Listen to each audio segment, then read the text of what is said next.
Student, आज हमारा topic है हाउ रैम वर्क, यानी कि रैम कैसे काम करता है। RAM random access memory is the working memory of the computer. ये क्या है? वर्किंग मेमोरी है। It is temporary store data and instruction that CPU is currently using so that computer can work fast and smooth. यानी कि RAM क्या करता है? वो जो वर्किंग मेमोरी है कंप्यूटर का, वो टेम्परेरी डाटा एंड इंस्ट्रक्शन को स्टोर करता है। जब सीपीयू करंटली यूज़ करता है तो कंप्यूटर के काम को फास्ट और स्मूथली ये क्या करता है, ये मेमोरी इसको यूज़ करके कंप्यूटर काम कर सकते हैं, बहुत फास्ट और स्मूथली काम करता है। ठीक, अब आते हैं यहाँ पे सिंपल वर्ड्स में हम रैम्स के बारे में जानेंगे। RAM hold the data. RAM data को होल्ड करता है, पकड़ता है, दैट योर कंप्यूटर को इज यूजिंग राइट नाउ। यानी कि जब अभी यूज़ कर रहे थे वो उसमें जो मेमोरी का यूज़ किया जाता है वो रैम का यूज़ किया जाता है। इट इज़ वेरी फास्ट, ये बहुत फास्ट है। वन पावर ऑफ, जब पावर ऑफ होता है everything is lost from RAM. RAM से हर चीज़ डिलीट हो जाता है। It allow CPU to access data quickly. यानी कि ये अलो करता है सीपीयू को कि वो एक्सेस करे डाटा को बहुत जल्दी, किससे? रैम से। ठीक, अब आते हैं यहाँ पे प्रोसेस के बारे में। ये हो गया द बेसिक प्रोसेस, जो बेसिक प्रोसेस है किसका? सिर्फ रैम का। काम कैसे करते हैं? सबसे पहले क्या करते हैं, जो प्रोग्राम को हम स्टार्ट करने वाले प्रोग्राम को स्टार्ट कर रहे हैं, ठीक, यू ओपन ए प्रोग्राम। आप किसी भी प्रोग्राम को ओपन करते हैं, जैसे गेम हो गया, ब्राउज़र हो गया, MS वर्ड्स हो गया। फिर क्या करते हैं, data read from storage. Data read करते हैं किससे? स्टोरेज से। ठीक है, या HDD हो या SSD हो, the program and it is data. ये प्रोग्राम और इसका डाटा रीड करते हैं फ्रॉम स्टोरेज से, HDD से। ठीक, सबसे पहले स्टार्ट किया, फिर यहाँ पे आया, फिर HDD से क्या किया, डाटा लिया, फिर load it in RAM. RAM में क्या होता है? लोड है the data in instruction are load it into RAM.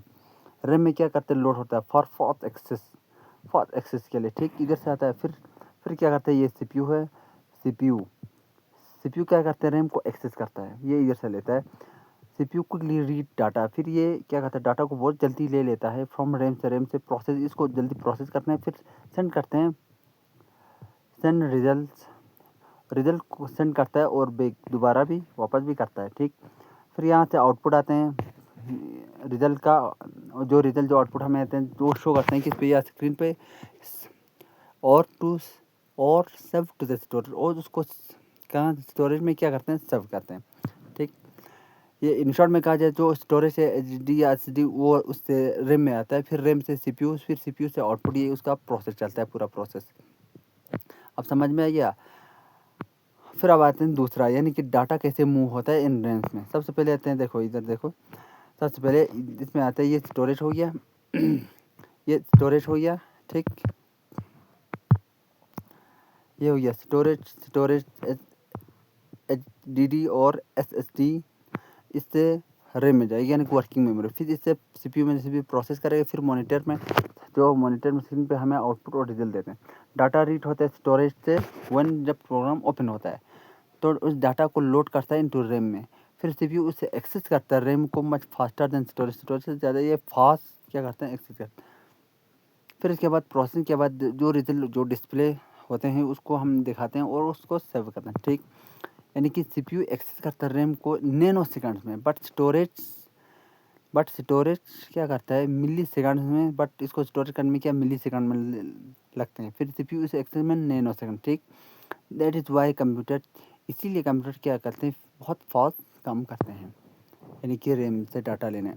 अब आते हैं what happen inside RAM. RAM के इनसाइड में अंदर क्या होते हैं? ये है मेमोरी सेल 0 1 2 N 0 1 2 N, यानी इस ऊपर वाले सेट में भी N तक नंबर है, नीचे वाले सेट में भी N तक नंबर है। रैम इज मेड मिलियंस या billions of tiny memory cells, यानी क्या आता है? रैम बनाता है मिलियंस और बिलियन टीनी मेमोरी सेल। इस सेल स्टोर, हर सेल में स्टोर करता है एक 1 बिट को, यानी कि 0 और 1 के फॉर्म में। फिर जो मेनी सेल टुगेदर स्टोर, बहुत सारे सेल आपस में मिलकर क्या बनाते हैं? डाटा बनाते हैं, जैसे कि लाइक नंबर हो गया, लेटर हो गया, इमेज हो गया, वीडियोस हो गया। ईच सेल हैज़ यूनिक, हर सेल क्या होता है? एक यूनिक एड्रेस होते हैं। सीपीयू यूज़ करता है उस एड्रेस को रीड करने के लिए और राइट करने के लिए। अब आते हैं रैम ऑन मदरबोर्ड। मदरबोर्ड में रैम, ये हो गया मदरबोर्ड का एक फ़ोटो पिक्चर। यहाँ पे जो आता है ये स्लॉट दिख रहा है, ये रैम है, यहाँ पे रैम हम इसको फिक्स करते हैं, इंसर्ट करते हैं। ये रैम मॉड्यूल्स आर इंसर्ट करते हैं इसमें DIMM में स्लॉट्स में ऑन द मदरबोर्ड में दे कनेक्ट करते हैं CPU को थ्रू मेमोरी के बस में के थ्रू क्या करते हैं, कनेक्ट करते हैं CPU को। अब आते हैं यहाँ पे यानी कि डिटेल वर्किंग फ्लो हम इसमें दिखाते हैं कैसे कम करते हैं। ये हो गया यूज़र एक्शन, यानी you click to open an application. अब कंप्यूटर के सामने या सिस्टम के सामने गया, लैपटॉप के सामने, फिर आपने ओपन किया एप्लीकेशन को, फिर रिक्वेस्ट किया ऑपरेटिंग सिस्टम को, फिर उसने रिसीव किया रिक्वेस्ट को, फिर रीड फ्रॉम स्टोरेज। फिर स्टोरेज क्या करता है, जो OS है ऑपरेटिंग सिस्टम है वो रीड करता है नेसेसरीली फाइल्स को, HDD को या SSD को।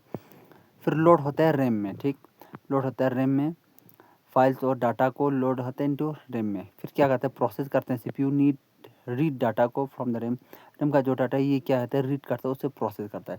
फिर हमें स्क्रीन पे क्या दिखाते हैं, रिजल्ट दिखाते हैं। Result show the result is shown on the screen पे हमें रिजल्ट दिखाता है। फिर सेव होता है इफ़ नीड, अगर ज़रूरत हो तो डाटा सेव होता है बैक टू स्टोरेज में। फिर ये प्रोसेस चलता रहता है, ये यानी कि यहाँ से शुरू हुआ यहाँ तक, ये सब क्या है इसका प्रोसेस है, ठीक। अब आते हैं द होल प्रोसेस, जो पूरा होल प्रोसेस उसमें क्या आते हैं, हैपन होते हैं in fractions of second and repeat millions of time, यानी कि जो हैपन होते हैं एक फ्रैक्शंस ऑफ सेकंड्स में और जो रिपीट आता है मिलियन ऑफ टाइम में, ठीक, इसीलिए ये इतना फास्ट काम करते हैं। अब आते हैं कैरेक्टरिस्टिक्स ऑफ रैम, यानी कि कुछ की कैरेक्टरिस्टिक्स हैं रैम के बारे में। सबसे पहले वॉलेटाइल मेमोरी, यानी कि डिलीट मेमोरी है, डाटा लॉस होता है, यानी उठ जाते हैं जब पावर ऑफ हो जाते हैं, सिस्टम ऑफ हो जाते हैं। रीड एंड राइट, यानी CPU के क्या रीड कर सकते हैं फ्रॉम एंड राइट कर सकते हैं टू रैम को। अब आते हैं random any memory location can access directly not in sequence, यानी कि क्या होता है, बहुत जो भी मेमोरी का लोकेशन वो डायरेक्ट एक्सेस करते हैं, इसमें सीक्वेंस की ज़रूरत नहीं पड़ता। Very fast, much faster than HDD and SSD, ये बहुत फास्ट होते हैं HDD के कंपेरिजन में, SSD के कंपेरिजन में बहुत fast. Storage temporary storage rate है, ये सिर्फ होल्ड करता है डाटा को जब प्रोग्राम चल रहा हो या जब सिस्टम रनिंग में हो। Capacity, more RAM allow running and more program smoothly, जितना ज़्यादा कैपेसिटी रैम का हो, जितना ज़्यादा रैम हो, उतना सिस्टम बहुत आसानी से चलेगा, बहुत स्मूथली चलेगा, परफेक्ट तरीके से चलेगा। अब आते हैं यहाँ पे एग्जांपल्स हैं ऑनलाइन, जैसे कि हम कहाँ यूज़ करते हैं, यानी कि रैम, जैसे कि आपने क्रोम ओपन किया, फिर ब्राउज़र फाइल को लोड करते हैं टू रैम में, फिर CPU प्रोसेस करता है डाटा को, फिर वो पेज अपीयर होता है आपके स्क्रीन पे। If you open many tabs, अब बहुत सारे जो टैब्स होते हैं वो आप ओपन करते हैं, फिर मोर रैम इज यूज, बहुत ज़्यादा रैम उसकी ज़रूरत पड़ता है। इफ़ रैम, अगर रैम कम होता है तो कंप्यूटर क्या होता है, स्लो काम करेगा, उसको ओपन होने में टाइम लगा देगा। अब आते हैं what if RAM is full, जब रैम फुल हो जाते हैं, रैम भर जाते हैं, यानी कि क्या करते हैं, सिस्टम कंप्यूटर स्लो काम करना शुरू करता है, फाइल ओपन होने में या कोई और चीज़ें ब्राउज होने में बहुत टाइम लगा देता है। Program take time to open, program बहुत टाइम लेगा, सिस्टम फ्रीज हो जाएगा या हैंग हो जाएगा। Operating system use storage HDD या SSD या ऑपरेटिंग सिस्टम यूज़ करने के लिए HDD या SSD का यूज़ करेंगे, वर्चुअल मेमोरी का, जो बहुत स्लो है, ठीक। अब आते हैं यहाँ पे टाइप्स ऑफ रैम के टाइप्स के बारे में। ये हो गया रैम्स के टाइप्स। जो एस रैम आते हैं, S RAM, D RAM, DDR, यानी कि एस रैम है, ये बहुत फास्ट है, यूज इन कैश मेमोरी, ये कैश मेमोरी में यूज किया, जो सबसे फास्टेस्ट मेमोरी है। फिर आते हैं डी रैम, यानी मेन मेमोरी है, ये यूज होता है नॉर्मल सिस्टम में। फिर आते हैं एच डी रैम, जो ओल्डर टाइप का है डी रैम का। फिर आते हैं DDR, SD रैम, ये फास्टर वर्जन है, जैसे कि DDR1, DDR2, DDR3, DDR4, DDR5, जितना ऊपर जाएगा DDR4 ये उतना लेटेस्ट वर्जन और फास्टर भी होता रहेगा। और डी रैम, यानी कि use in older high and system, ये ओल्डर हैं लेकिन हाई एंड सिस्टम हैं, ठीक।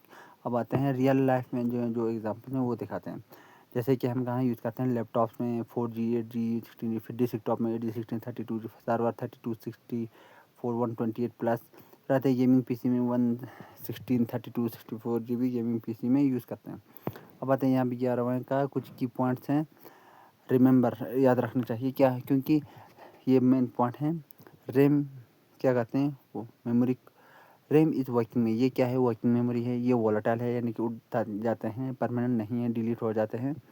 इट्स स्टोर डाटा और इंस्ट्रक्शन को करंटली यूज़, यानी कि जो अभी चल रहे उसके लिए सिर्फ यूज़ हो रहा है। फिर सीपीयू क्या करते हैं, एक्सेस करते हैं रैम को बहुत फास्ट, यानी कि जितना ज़्यादा रैम हो उतना अच्छा परफॉर्म करेगा। डाटा लॉस हो जाता है जब सिस्टम ऑफ हो जाता है, data is loss when power of. ठीक। ये कंप्यूटर फिर लास्ट में ये याद रखना कि रैम मतलब स्पीड प्लस परफॉर्मेंस, जितना रैम ज़्यादा हो उसका स्पीड भी होगा, परफॉर्मेंस भी। RAM equal to speed plus performance. More RAM help your computer do more task smoothly, जितना ज़्यादा रैम हो उतना का हेल्प मिलेगा, आसानी से स्मूथ से आप काम कर सकते हैं। स्टोरेज से फिर रैम लिया, रैम वर्किंग मेमोरी है, फिर प्रोसेस हुआ, फिर आउटपुट में हमें मॉनिटर दिखाई दिया। Thanks for watching, like subscribe and share.